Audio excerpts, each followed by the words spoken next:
so friends কি খবৰ আশা কৰোঁ সকলোৱে ভালে আছে মোৰ আজিৰ ৱৰ্কআউট মোৰ কমপ্লিট ষ্ট্ৰেংথ ট্ৰেইনিং যিখিনি আছিলে আজি হঠাতে মোৰ এটা বস্তু ইনফৰ্মেশ্যন এটা মনত পৰিলে সেইটো মই আপোনালোকৰ আগত আজি শ্বেয়াৰ কৰিবলৈ ইয়াতে ভিডিঅ'টো বনালোঁ কথাটো হ'ল যে আপোনালোকে যদি নিজৰ ষ্ট্ৰেংথ ট্ৰেইনিংটো কৰিছে যদি জিমত কৰিছে স্পেচিয়েলি তেতিয়াহ'লে তাত আপোনালোকক বহুত জিম ট্ৰেইনাৰ কিছুমানে আপোনালোকক ৰেফাৰ কৰিব যে এইটো ছাপ্লিমেণ্ট লওক এইটো এই ছাপ্লিমেণ্ট ল'লে আপোনাৰ মাছলটো গ্ৰ'থ বেছিকৈ হ'ব এইটো বস্তু ল'লে আপোনালোকৰ মাছল গ্ৰ'থ হ'ব আপুনি ষ্ট্ৰেংথ পাব বডিত আপোনাৰ শক্তি পাব এনাৰ্জি পাব আৰু কি হ'ব আপোনালোকে বেছি ৱেট আপোনালোকে দাঙিব পাৰিব তেতিয়াহ'লে আপোনালোকৰ যিটো মাছল গ্ৰ'থটো আছে বেছিকৈ হ'ব চ' মই আপোনালোকক ৰিকুৱেষ্ট কৰিছোঁ সেই জিম ট্ৰেইনাৰজনৰ কথা শুনি পেলাই এনেকুৱা ধৰণৰ ছাপ্লিমেণ্টবিলাক নল'ব কাৰণ জিম ট্ৰেইনাৰজন তেওঁ মাছল গ্ৰ'থ কেনেকৈ কৰিব লাগে তাৰ বিষয়তে তেওঁ এক্সপাৰ্ট হয় কিন্তু তেওঁ আপোনালোকৰ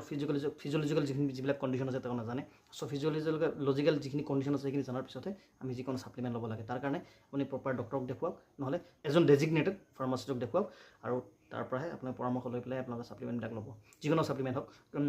আইৰণেই হওক বা কেলছিয়াম জাতীয় বস্তুখিনি ক্ৰিয়েটিন হওক এই বস্তুবিলাক আপোনালোকে ভাল এজন স্বাস্থ্যকৰ্মীৰ লগত মানে আইদাৰ ফাৰ্মাচিষ্ট নহ'লে ডক্টৰৰ লগত কনচাল্ট কৰিহে আপোনালোকে ল'ব নহ'লে বিভিন্ন বিসংগতিবিলাক বেমাৰ বডি দেখা দিব পাৰে কিডনি ডেমেজ হ'ব পাৰে লিভাৰ ডেমেজ হ'ব পাৰে এনেকুৱা বিভিন্ন প্ৰকাৰৰ বেমাৰবিলাক আপোনালোকে দেখুৱাই দিব পাৰে ইনফৰ্মেশ্যনখিনি বহুত গুৰুত্বপূৰ্ণ হয় সকলোৰে লগত শ্বেয়াৰ কৰক